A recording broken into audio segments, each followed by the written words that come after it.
duas formas de a confluência não está sendo bem vivida, né? Uma porque o sofrimento estica e eu não tenho atenção, não tenho tradução, e outra porque nem estou querendo e já estou recebendo.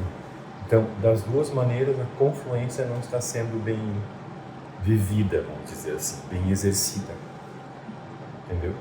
Então, é muito importante isso, assim, porque muitas vezes a gente pega assim um cliente que tem um histórico de muita atenção, excessiva atenção, né?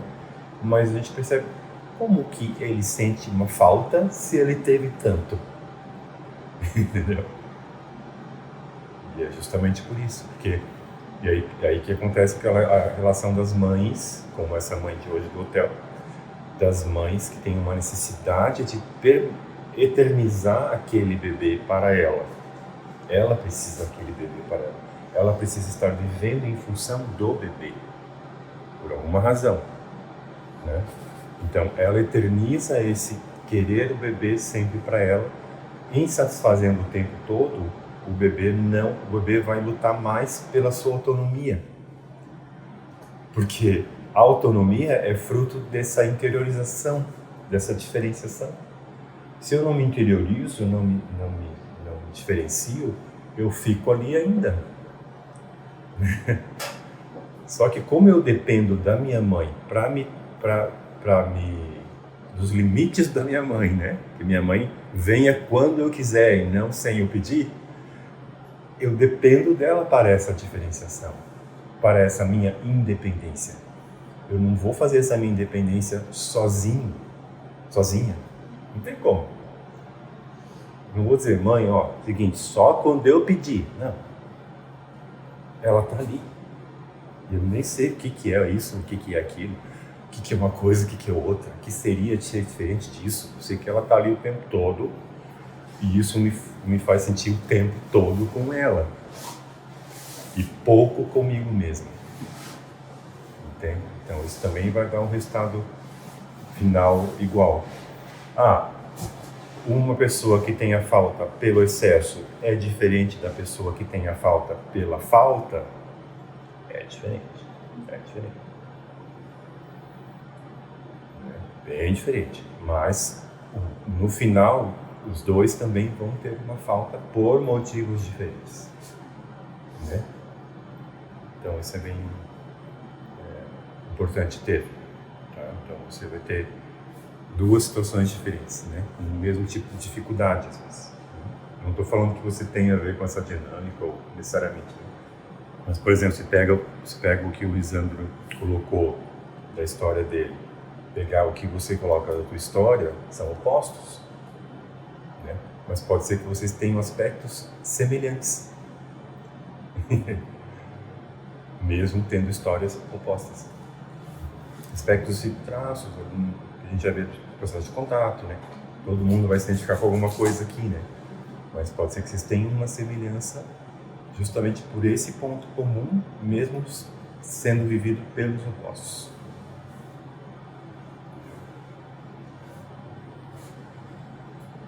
A Aline que vai nos dizer. A Aline é amiga dos dois, né? É amiga dos dois há muito tempo. Mais tarde a gente conversa. Então vamos ler o que temos aqui. Talvez a gente já tenha discutido tudo. Senão a gente aprofunda um pouco mais, né? Então ele chama de estágio pré-dental, ou seja, antes do nascimento dos dentes, ou estágio sucção, né? Eu já gosto sempre de chamar de estágio sucção. E a sucção remete bem a essa questão do sugar, né? Do sugar. Então, esse estágio de parasitismo, vamos exagerar o termo, parasitismo do bebê recém-nascido em relação à mãe, é super bem-vindo, é super natural, é super necessário. A avidez de sugar, de querer ser traduzido, precisar de atenção, né? Não quero nem saber se você dormiu, se você não dormiu, se você comeu, se você está sem tomar banho, né? Eu estou centrado em satisfazer as minhas necessidades. Então é um estado totalmente bem-vindo, apropriado, graças a Deus. E se tiver a disponibilidade de uma alma para se doar, perfeito, né? Então é uma coisa, por isso que eu prefiro o estado da sucção, o nome de sucção me diz mais. Sua função agressividade é aumentada, onde o bebê precisa prover o próprio oxigênio. Isso nós vimos bem, né? Alimento. E ele fala desse morder dependente, que é igual ao sugar. Em inglês chama hanging on bite. Hanging on bite é se segurando na mordida, se segurando na boca, né? O parasitismo, dependência, né? Então, a agressão dental nesse estágio é trazer o meio, o alimento, o ar, o outro, para si, função unificadora. Buscando a máxima satisfação dentro de si mesmo, função desunificadora, porque em trazendo para mim eu unifico, em unificando eu me ajudo a me separar. Então, sempre processo, unificação, desunificação. O livro Ergofomo e Agressão está sempre nessas polaridades, tanto que ele tem uma nomenclatura de um sinalzinho para a diferenciação, sinalzinho para a junção. E isso enriquece muito o nosso pensamento, né? Quando a gente pensa nesse relativismo de opostos, o nosso pensamento está mais amplo. Quando a gente pensa num polo só, a gente está empobrecido, né? Então esse pensamento de relatividade e opostos que a gente vai aprendendo à medida que a gente vai estudando, né? E praticando, a gente vai vendo como as coisas são mais relativas, como as coisas não são tão exatas. Isso é um enriquecimento, né? Dessa forma, a diferenciação física, o que vai dar base para a diferenciação psicológica, tá? Então, Ignácio, nesse processo, se a mãe meio propicia uma boa confluência, tá? Que é essa tradução, né? De trazer para si e ser bem sucedido, a diferenciação se dá e a existência e extensão do bebê vai passando do mundo fisiológico para o mundo psicológico. Tá? Essa questão do fisiológico e do psicológico, eu gostaria que vocês relembrassem um pouco a aula de Robini de contato, quando ele fala da fisiologia primária, da fisiologia secundária, né? do campo do pré-contato, da indiferenciação, onde está mais no corpo, quando começa a segunda fase do contato, sai da confluência e entra no psicológico. Tá? Tem muita relação com isso também. Tá? A satisfação de si mesmo, deste modo, onde agora os corpos estão separados, vai levando o bebê para dentro de si. E, em indo para dentro de si, a autopercepção, ele começa a estruturar, a constituir sua percepção do outro. Então, entrando em mim, eu vou enxergando o outro. Quanto mais eu não estou entrando em mim, menos eu enxergo o outro. E aí as confusões, como a Aline trouxe, essas confusões que ficam, né? De quem sou eu, quem é o outro, quem quer o que aqui.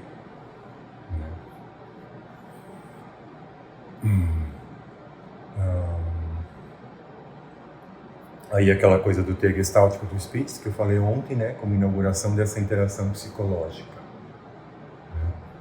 Nascimento do contato, nascimento desse contato, entre aspas, virtual, né? À distância, né?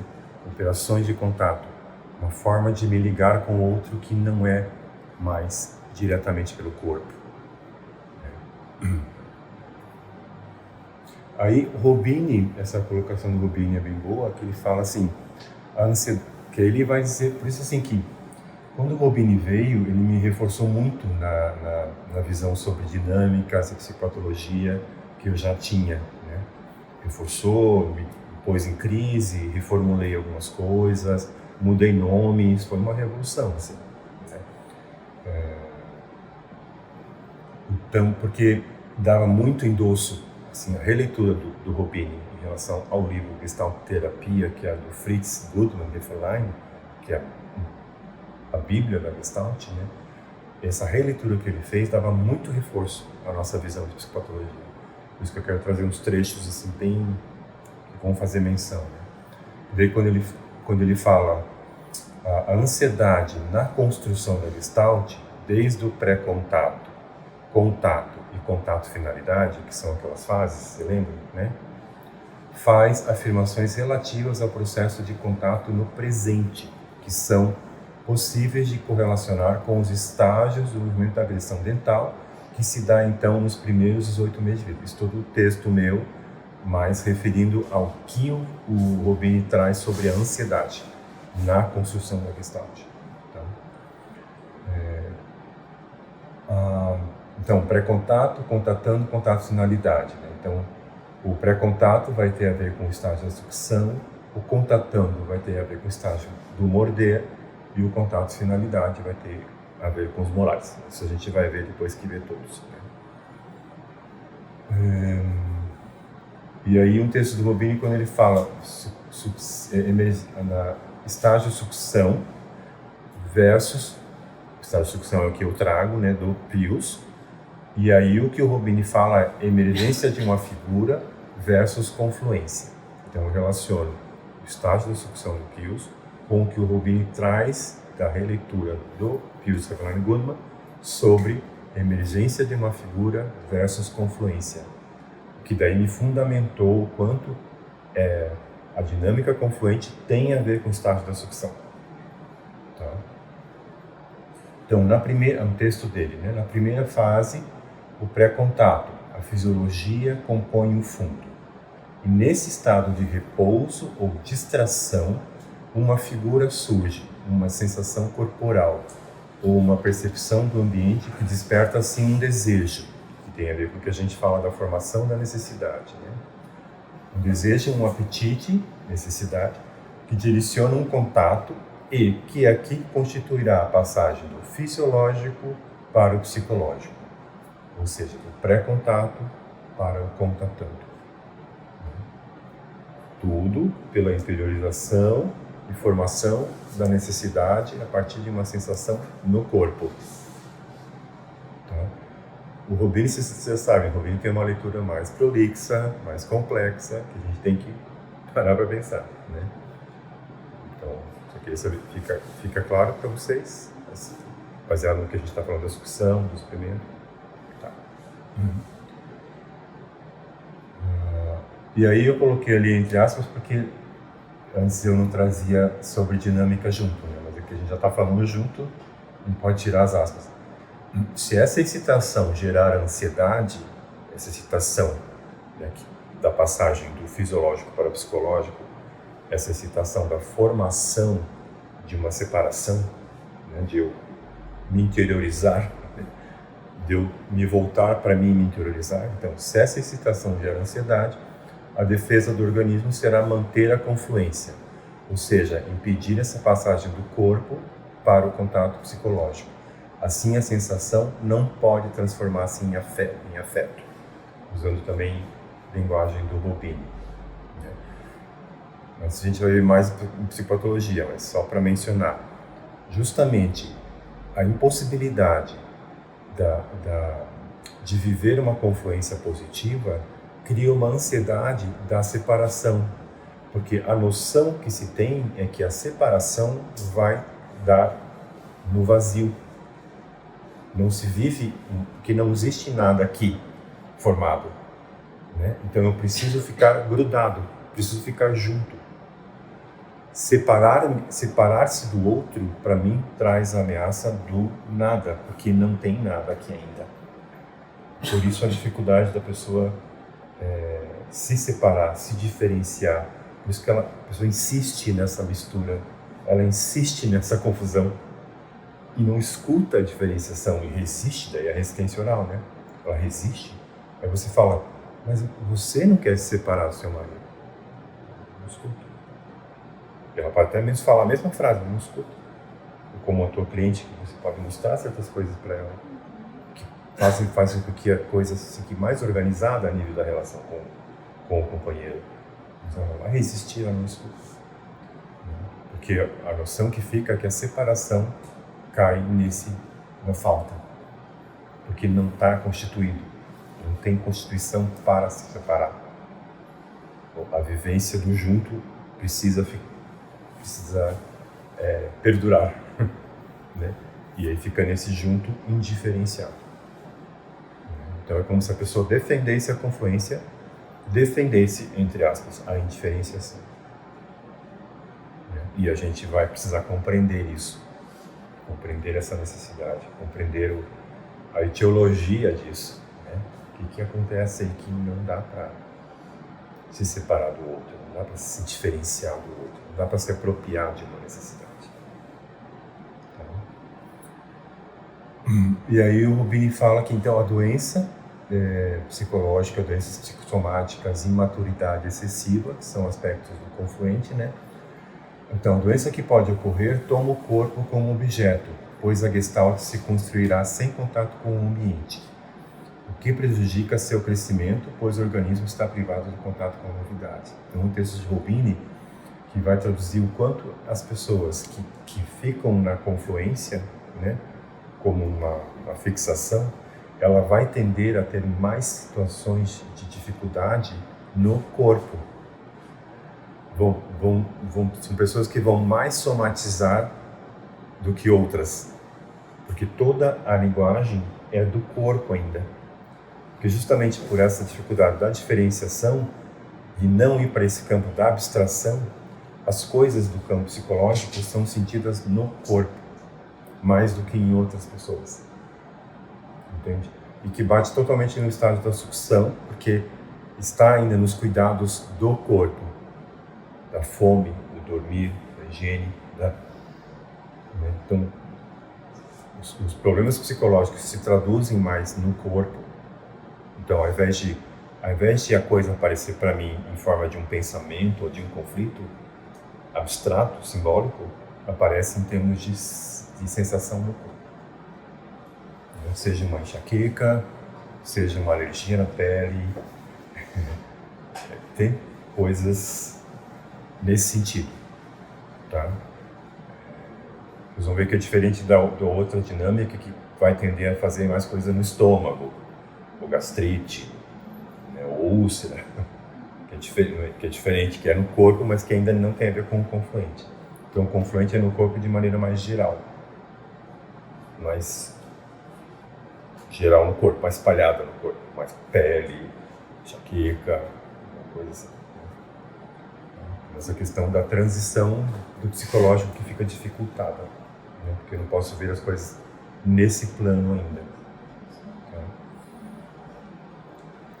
Então, é possível observar que o bebê não trazendo o meio para si, ele interrompe a formação da figura, que é a formação da necessidade, a presença do meio outro para ele, né?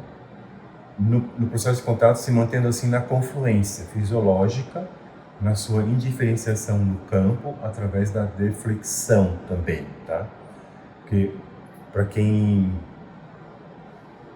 tem contato com outros gestalterapeutas mais antigos, tipo o Brigitte, por exemplo, ou outros, a referência que elas tinham dessa minha aula era a dinâmica deflexiva.